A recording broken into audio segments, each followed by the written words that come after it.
Sustainable architecture is an architecture that is able to make the process simple.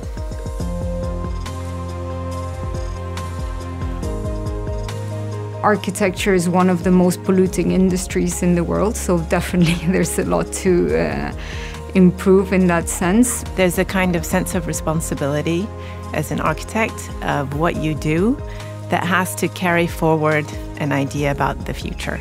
So you have three main pillars of sustainability, which is ecology, but also the social sustainability and the economical sustainability. Within these three pillars, you always have to try to find an equilibrium, so to say, to make the projects work and really be sustainable on a long term. 80% of the entire environmental impact of a product happens in the design phase.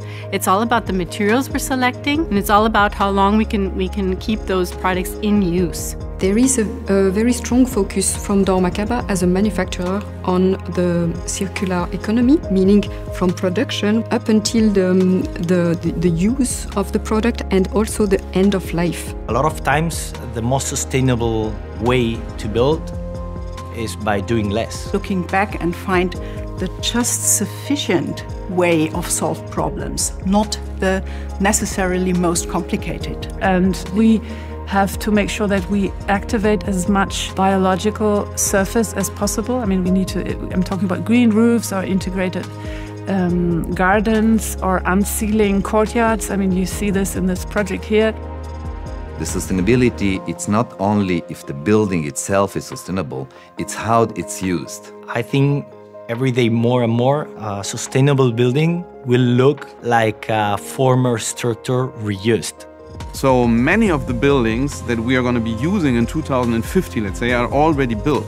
But probably we need to use them within another function because society is changing so rapidly. So you can build a building that's sustainable, but if you don't use it, then through 50s, 100 years in a sustainable way, that building is just a platform.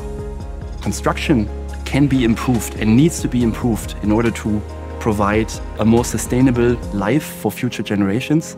And architecture can be an answer to that. We say it's basically just good practices in architecture. So every building should be sustainable, and it should feel bad as an architect if you waste resources. I think in those terms, we can really make a more sustainable future for our built environment.